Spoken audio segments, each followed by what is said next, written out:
I really am delighted to have the opportunity to speak with everyone today. I have absolutely the greatest respect for Dr. Graneri and for what she's done in terms of putting together this series, and for all of the work that I've learned from that many of the educators, a number in this room, have done.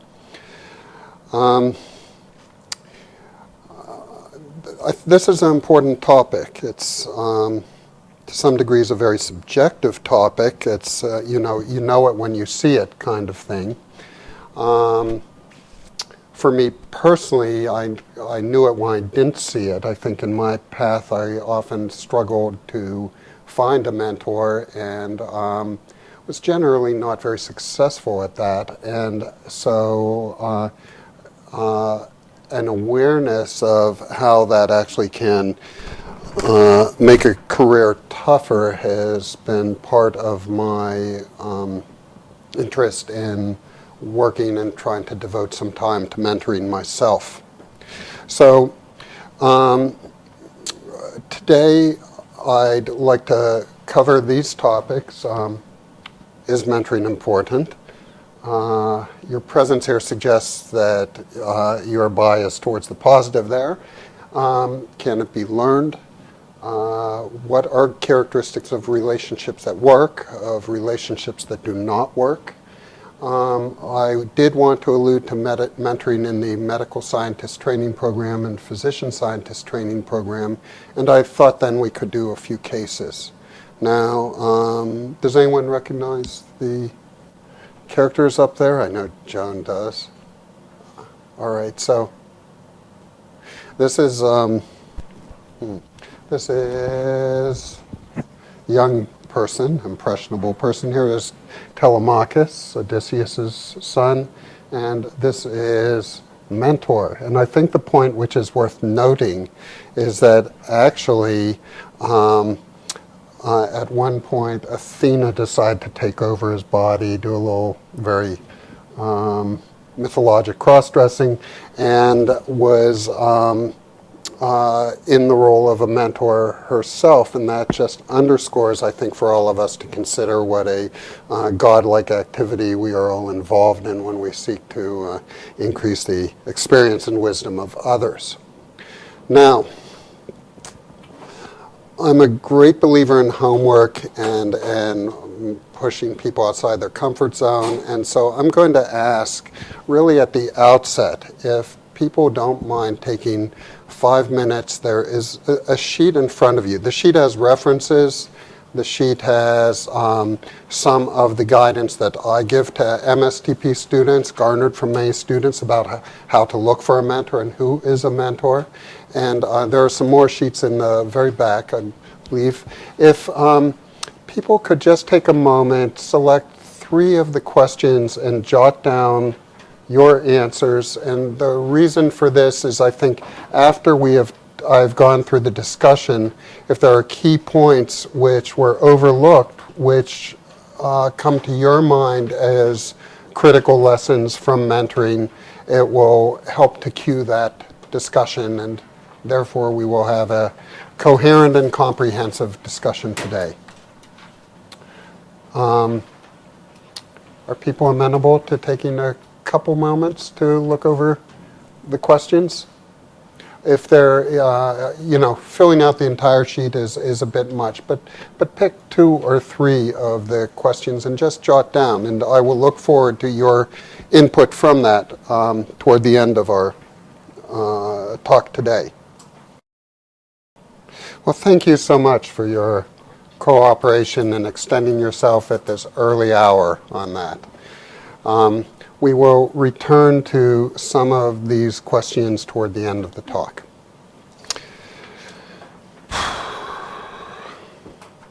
Does mentoring matter? Well, I have not been able to find any randomized controlled trials. And perhaps that's because nobody feels they're in a state of clinical equipoise about that, and nobody wanted to set up the control group because of the risks of having experiences like I know well.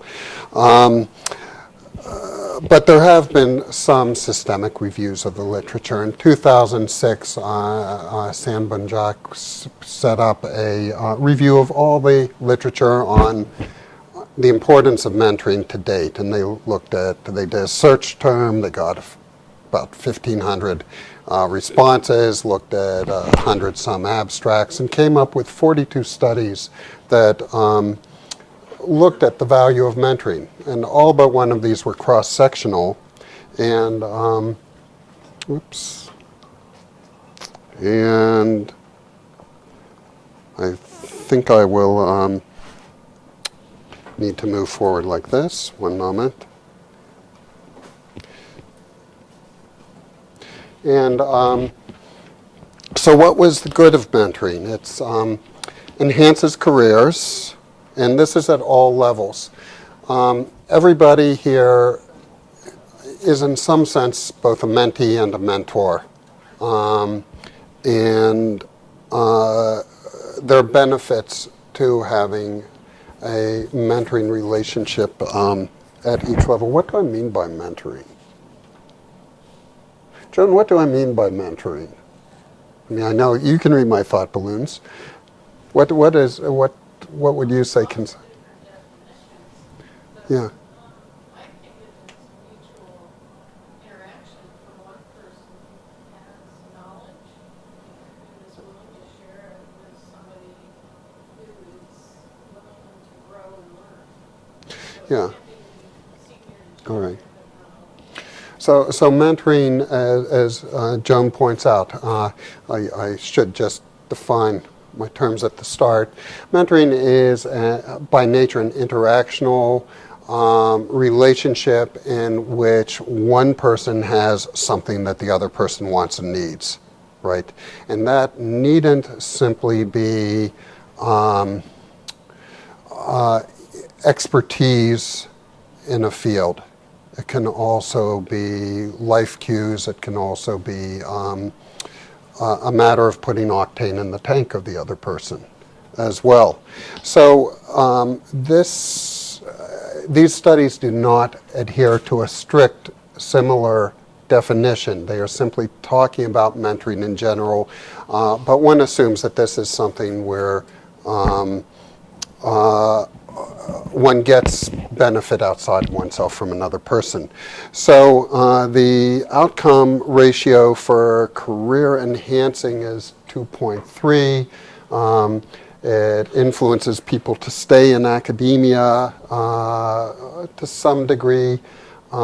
There was one case control study in the literature that was looked at, and that showed about 2.5-fold increased likelihood of being a PI on a grant if you identified that you had had a mentor, and more time spent on research.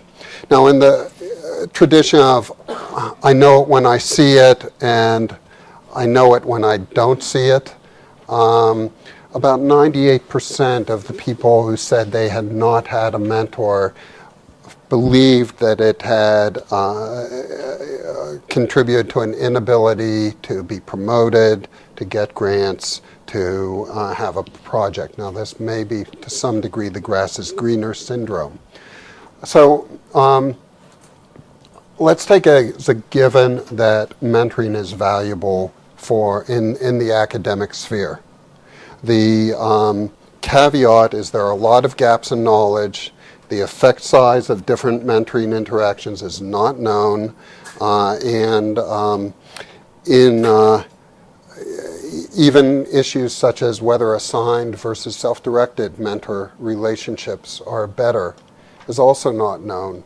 However, as I'll go into, I think that having both sorts of relationships and having as rich a portfolio of interactions with a mentor as possible we'll assume that that's highly beneficial. So recognizing that a number of institutions have put together initiatives to build mentoring skills. They fall into two flavors, really. In some cases, they pull junior faculty together or other faculty together into a series of 18 or 80, up to 80 workshops, and there's sort of a core cadre of mentors and career development talks and issues on negotiating relations with an institution. And these people participate and then self-report out that it was beneficial, and in true Likert tradition, everybody puts down 4 to 5. And in some of these, however, and for instance, in the Washington one on junior clinician investigators, which pulled 6 people in a clinical educator track together regularly for over a year, there's a feeling of better communication between those in this kind of program, more cohesiveness, and of course everybody moved along in their career. There's no control groups in any of these studies, but at least people seem to have moved along. One of the most intensive mentoring initiatives comes out of UCSF, begun in 2006. They have a full cadre of mentor development materials. They will have people apply to be mentors. They'll have them describe their career objectives in mentoring, and they actually get release time for training. That's once a month. The elephant in the room, of course, is that people do not get release time for mentoring itself, and mentoring can be a very time-intensive activity when it's done well. Therefore, one of the issues, and something we'll talk about, is the bilateral nature of mentoring benefits. There really needs to not solely be mentoring altruism, but also a way to benefit from the unique skill set and insights of the person being mentored. Massachusetts has a program for 18 junior faculty with scholarly writing sessions and career planning, and perhaps the largest cross-national initiative in building a mentoring infrastructure is NIH's Building Interdisciplinary Research Careers in Women's Health program. And on your references, there's a report of that program, with the 29 programs there, where each program listed what they saw as the positive and strongest aspects of a mentoring relationship and the weakest. Now, that was done by interviewing 273 mentors and mentees and having them write a list of what they thought was good, what was bad, and then looking at the Cronbach alpha for how coherent each group was. So the bottom line for this slide, what I just want to convey, is that there are initiatives which, based on surveys at the end, show that a structured mentoring training and structured cadre of mentors is beneficial primarily at the faculty level. Now, we have a continuum of mentors and mentees, as I mentioned. Here is the traditional mentoring relationship. You can see this little red dot of a mentee about to blossom into a very rich, multi-structured person. And there is mentoring from somebody on high, an expert, helping them out. The other kind of relationship is, where there is content, different mentors from different areas where each mentor has something specific to add, and often there is an overall sort of supervisory mentor, not so much tied into the detail level, but tied into how is this relationship working in terms of career development. Then peer mentoring is very important as well. In the MSTP program, we have 80 MD PhD students right now. They're a great group. They come in talented. They 2/3 of them get predoctoral grants. They average many first authored papers per person. I think the program makes a difference. You're starting with pretty good, folks at the start. Once a month, all 80 get together at rounds of 6 over dinner, or rounds of 8, and we have first year through final year students at every table. They are challenged either with a clinical conundrum, a research question, an ethical question, or an operational question of how do you go through the program better, how do you pick your mentors better.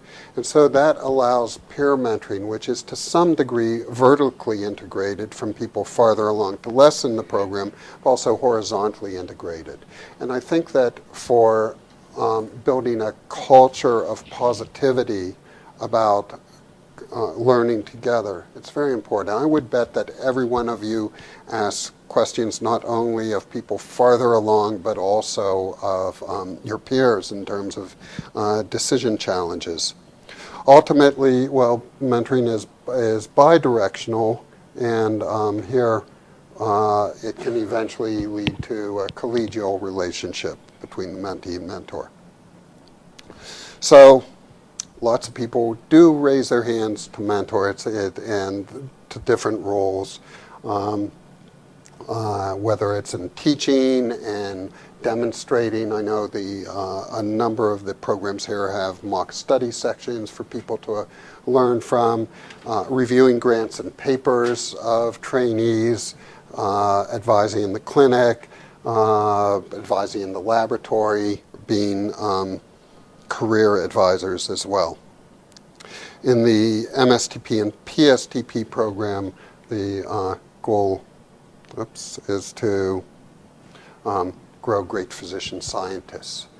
And so there are two flavors of mentoring that are needed. One is content. People are not full grown as experts in their field and need somebody to help at the detail level of that fund of knowledge. And the other is career mentoring. And often these will be the same person, but these are two distinct roles. So you're meeting your mentee. By way of suggestion, what should that meeting entail? Well, explicit discussions are good. When things are vague or guessed at, that's when problems can arise. So discussion of where the desired outcomes of the mentoring relationship. This can be all over the map. How do you measure that this has worked? That the interaction, people generally don't say, hey, we're talking, how do I know if that's beneficial for you? How do we know if this is a beneficial process? And having criteria discussed at the outset helps to define the milestones, not simply performance milestones for the mentee, but milestones in terms of how useful was the advice, how useful was the running interference. If I set up a call or a contact between you and a person in another institution, did that work? So there are mutual responsibilities, and we'll talk about this in terms of do's and do nots in a moment. A mentee is wondering if a mentor is going to be there. The complaints, and in fact, when I ask candidates, say for a program, MSTP program, I say, okay, well, what do you want a mentor? How do you choose a mentor? What's the most important? Everybody says at the very start, they have to be accessible, right? It's no good when emails aren't returned, phone calls aren't returned, you go to the office and the person is being invisible that day. At the same time, an explicit discussion about boundary setting is necessary. Few of us have more than 40 hours in a day. And it is helpful to set boundaries not only in terms of delimiting what a mentee is expected to come to you for, but it also gives permission, essentially, for the mentee to solve problems on his or her own, to take things to a certain level before they come in for your help. Obviously, discussion of goals and an action plan for that. We have a setup with career advisors in the MSTP distinct from the laboratory mentors. And something which I write and emphasize to the career advisors is you're going to be an advocate. It is essential for there to be material that you feed back and share about the trainee, but there's also has to be explicit realm of confidentiality and things that are just between you two, because the other important aspect is for there to be a safe zone. This is especially important, I think, with people who are in a situation where they can feel that they're falling short a lot. When there's a new realm of knowledge during residency training, when people may feel blamed easily, it's important for there to be both confidential and encouraging discussion. All right. So, along with that first discussion, I think it's helpful to ask what are the similarities in life experiences and learning styles. You know, people will say, well, how do you balance work and your family? You know, there's life guidance which can be shared. There are differences in learning styles. You know, it's not absolutely necessary for a mentor and a mentee to end up in the exact same box on Briggs-Myers personality testing. At the same time, if you're really extroverted, your mentee is really introverted, that difference in approaches or in styles could be a problem. And what that means is that one needs to reach across and bridge that difference in styles. You cannot turn the mentee into yourself.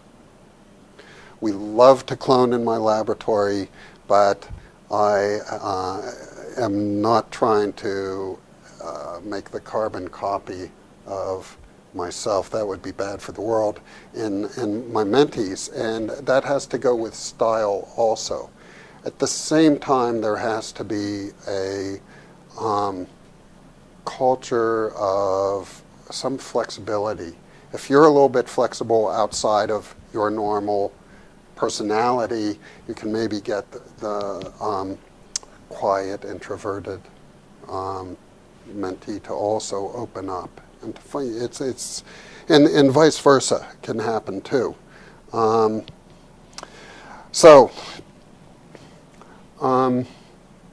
Communication. The single biggest problem in communication, the illusion that it has taken place. George Bernard Shaw.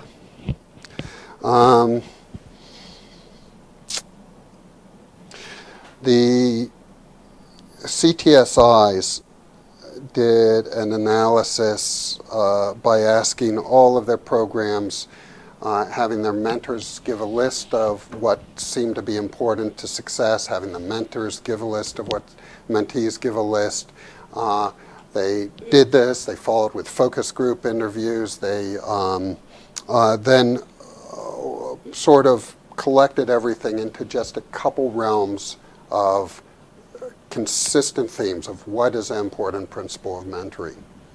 And communication is, of course, obvious. It's a sine qua non, but there's talking and then there's talking.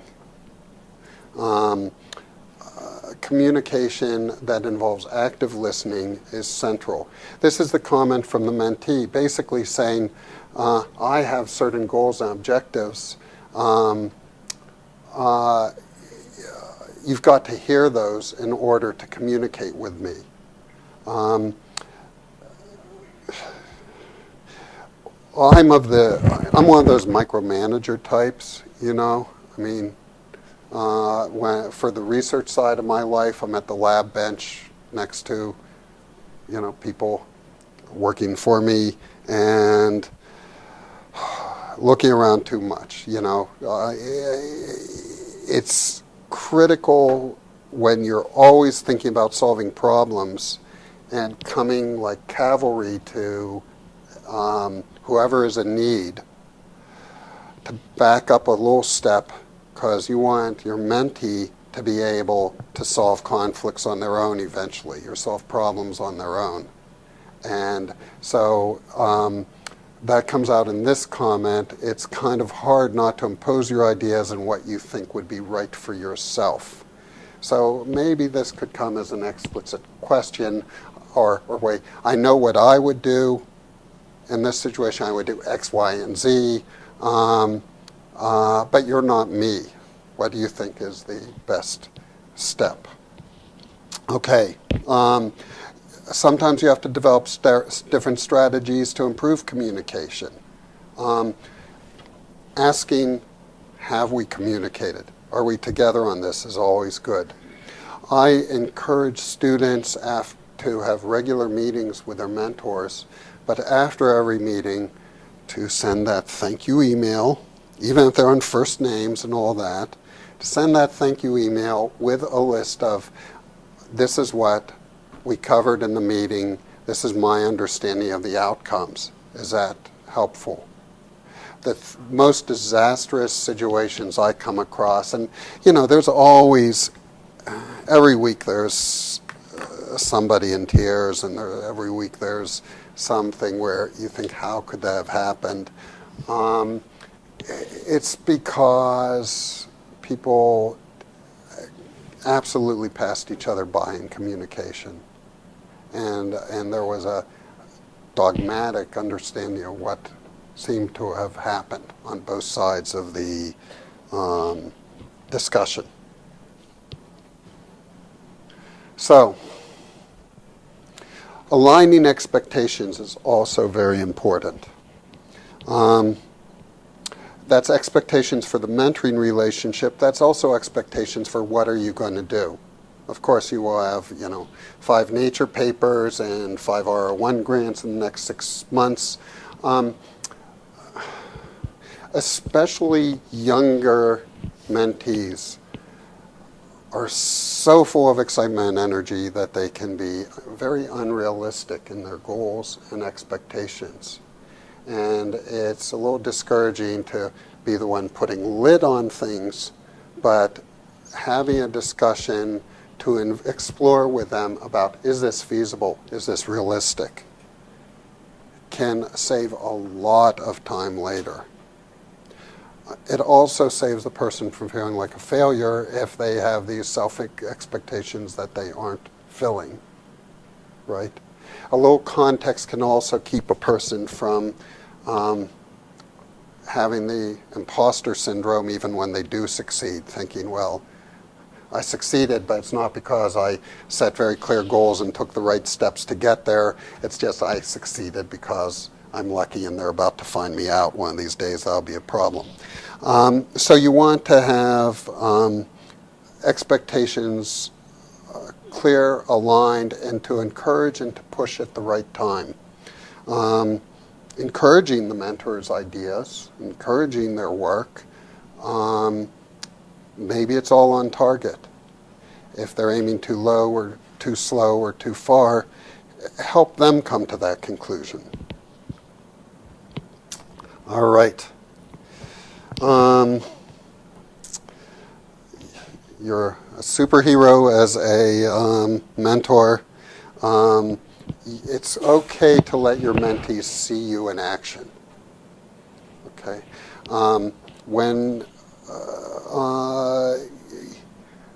One way of learning is apprenticeship. It's not simply the competency-based model where there's constant feedback and assessment, but simply allowing your mentee to understand the reason behind your decisions as you do things. That may be a role model, it may not. Leading your mentee incrementally over time is important. So, I mentioned before, feedback, assessing understanding is critical. Checking back, seeing what the goals from the last session were, seeing if there's new goals, going back to that. We do this in the MSTP every 6 months. The students fill out a list of different specific areas where they want to build their skills. And that is looked back on again 6 months later. So, a good mentor will get a quote like this. Not necessarily from, do you recognize this guy? It's not me, I promise. This is Alan Turing. I just didn't want to put a picture of one of my students up here without permission. But the idea is that there's many different skills that are being built, and communication about each of those skills allows the person to develop independently. So, you want to help in setting career goals, in acquiring resources. Acquiring resources is not simply technical. It's not simply leading a person to the right reading curriculum. It can also be brokering relationships, providing experts. Role modeling we talked about, helping in networking, helping in navigating an institution. And lastly, the richest mentoring-mentee relationships have a good balance between work and life. So, in terms of this, helping a mentee know where to spend their resources and get a balance as well. Okay, so one of the pitfalls with mentoring relationships is if the mentee is supposed to help the mentor, which is good, but if the mentee is only supposed to help the mentor, and if there is stealing of ideas is bad, not giving credit is bad, having this conflict of interest even where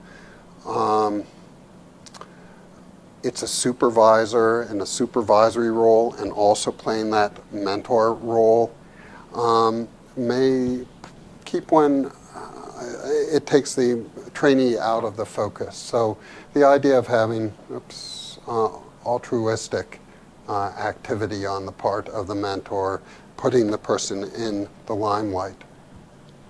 If there's a problem in the relationship, try not to judge, try to explore it. Gather more information. I mentioned before that often this comes from differing communication styles. One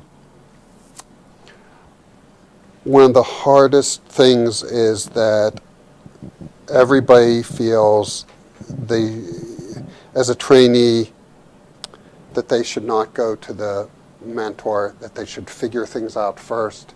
They keep on figuring things out. Some people can be incredibly stubborn, and the problem with that is you don't catch problems early. You catch them when they are much harder to resolve. A last point is in the mentoring relationship, you may come across as intimidating.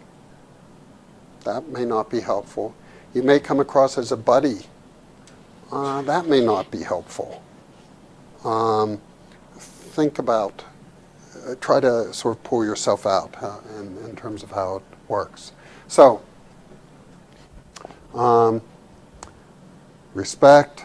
We've talked about focusing on the mentee, identifying the strengths of the mentee, which should build over time incrementally, building confidence, showing integrity. I have heard of people who had good relationships, and they were just shot down when they saw something which the mentee thought was ethically questionable.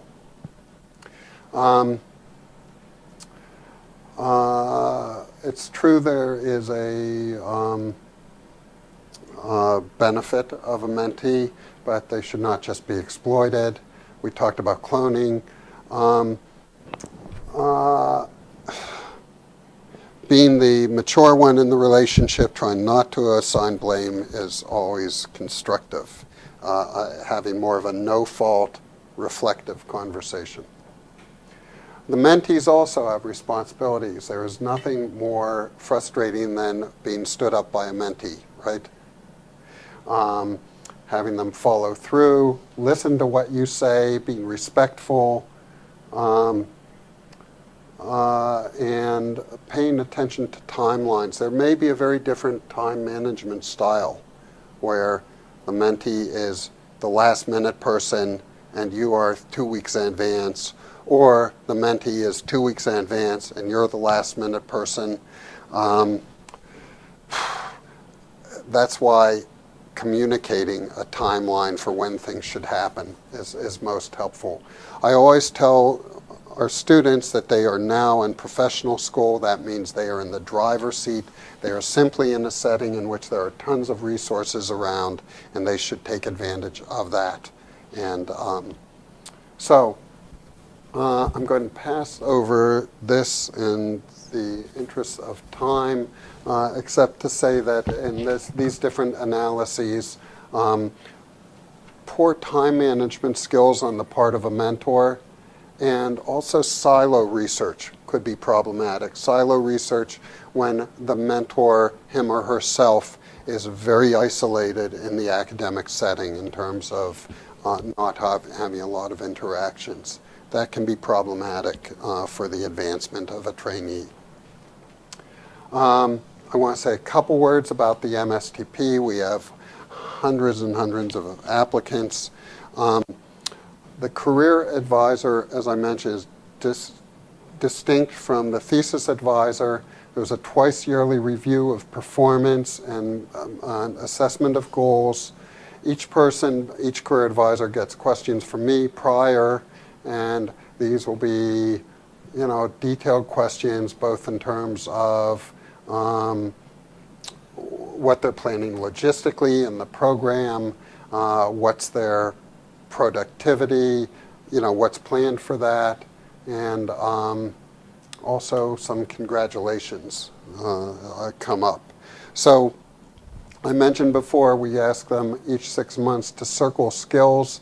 This can range from vetting mentors they want to do better, or networking, or working with collaborators, reviewing papers, framing hypotheses, planning for residency, the whole bit. And the idea of this is that by having these circled as the key ones for this period, we can see that evolve over time. And there's goals that are set, and they are not just technical goals, but intellectual and professional development goals are explicitly set, as well as how they're going to be measured, where are the deliverables, and so forth, where are the resources, what obstacles are anticipated. The students really seem to like their meetings with these career advisors, providing suggestions for networking, etc. So I want to talk over a few cases. I think we'll probably have room for maybe 2 of these, but just consider this. Your mentee is finishing second year on a research project, generated most of the data for a first authored paper, given a talk, gotten co-authorships. Personally, you have extended yourself, and you're a good mentor. Would you say this mentee's on track? Okay. So, what do you feel about this? What do you miss? Okay. Other thoughts? What is the differential diagnosis here?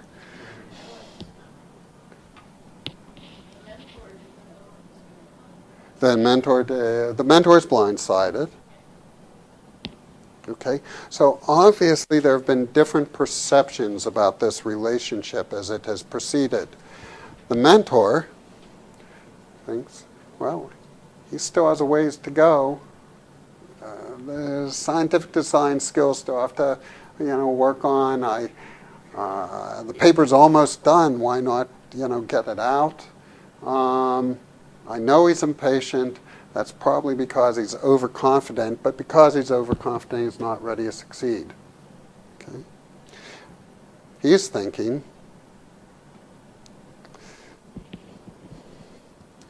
all of my efforts are going to the greater glory of the mentor, and does not see where the benefits go to him. Okay.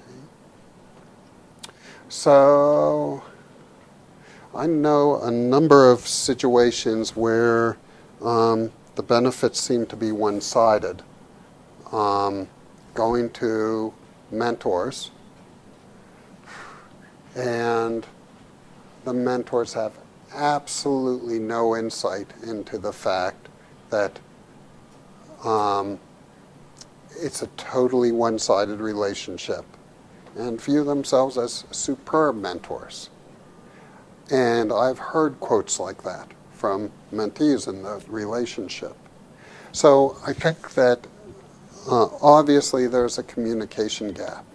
Now that communication gap can be bigger if the mentee feels intimidated or inhibited from bringing up concerns, or if the mentee's own aspirations are put aside. Oh, don't worry, your career will work out, if there's not meeting the mentee in terms of his or her concerns. All right. Another situation, you hear a colleague's protege present, it's poorly organized, doesn't seem to understand the data. You ask a question, and he doesn't seem quite to do a very good job. So the protege is not that great. You're sitting next to your friend who's the mentor and says, this trainee is lazy.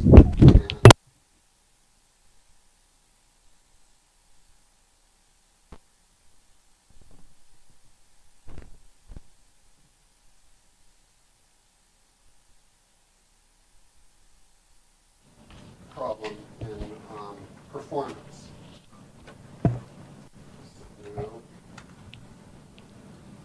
During the break, the trainee comes to you, surprisingly, comes over and says he appreciates you having asked a question. He then actually follows up on the question you asked and says that he's struggling in the laboratory, but he really wants to proceed.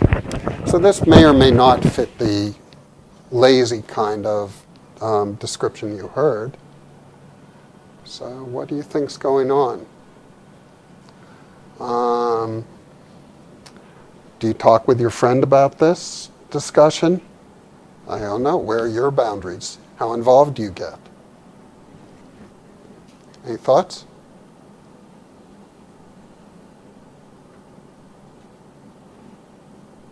Yes, Dr. Onicki. You were talking to your friend about that, that he may have misdiagnosed the mentee may be clueless, but seems not lazy, at least in your impression. Okay. So this, you would say, is actually an opportunity for reopening an understanding of where the obstacles and the limitations on the part of the mentee are. That it may not be motivational, it may be competence. And competence, depending on how much grant pressures are, is something that a person could address in a structured way. What if you're the mentor and and the friend says that to you? What would you do, Roseanne? What is this now? I'm the mentor. you're the mentor and your friend says, hey, your mentee who you said was so lazy just came up to me during the break and said he was thinking more about my question, and he's struggling, but he wants to do well with you. I'm a big, I mean, I think you've identified the importance of communication. I'm a big believer in communication. So I would have to sit down with my mentee and say, I'm a little confused about what I just heard. Oh, okay. We had this discussion, right? Huh? You and I have had that very Yeah. discussion. Yeah. And it usually ends up a positive, right? Yeah. Okay. But I think there's tremendous potential for miscommunication, mispersonality styles, et cetera. So I just call it like this. Yes. I'm confused about what happened. I think this can especially happen with personality styles and situations like this. Okay? Your mentee is very enthusiastic, continually shares big concepts from her reading, loves to talk about emerging theories, loves to talk over with the people in the lab, really turned on by science in general. You're very detailed-oriented and methodical, and you have a grant proposal due in 4 months. So in that prior situation, if the person may, for instance, be a very conceptual thinker and have real trouble going to details. This is a challenging situation, I think. How would people, any thoughts on the resolution? Yes, Joan. I want to squash the mentee's enthusiasm because this may be how this individual was identified their identity. Okay. She may be doing what she thinks she should be doing. Yes. Training. Yes. Sharing my ideas. So they don't always aren't mature enough yet, or they haven't been through the rigor Yes. enough to understand that balance question. So it's a question of balance, it's a question of focus and differentiation. And this is something that I think can be approached with exercises by giving the person particularly focused exercises to work on. I had one of my techs wants to improve in making hypotheses. I'd have her send me a new hypothesis every day and by email for a couple months. And the thing is, they were very, very general and global and changing the world at first. And over time, they got to be more and more detailed and then grounded in literature. And, you know, this is detail orientation is a teachable skill as long as you can convey that it's not busy work, that you can be equally excited and enthusiastic about details. This we're not going to discuss, I just want to bring it up just to note. Your mentee has done a very good job bringing a project near completion and he left, and now a new mentee's taking it on, is finished and completed the rough draft, and the paper is all set to go to Nature. You've reworked it and you've sent it to the current and the former mentee, but you never discussed author order. And I bring this up as an example of an area where the mentor, him or herself, actually, as part of the mentoring to them, should, one of the things on that list should be author order. You know, what do you do about papers? What do you do about deciding authors? So, lots of issues in mentoring. What I would, this is from the summary from the different CTSI studies. And I would just like to ask, and at the end here, are there key points that anybody wrote down in terms of methods to improve mentoring on their sheet, or other critical points as you reflect on your own experience that we did not cover today?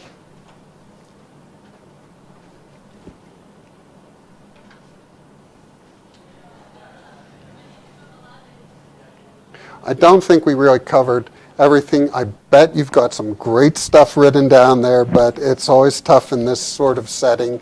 I do encourage you to not just toss the sheet, but to take a look at it and use it as a trigger to think about your own mentoring styles as you think about your heroes. Thank you so much. I really appreciate this.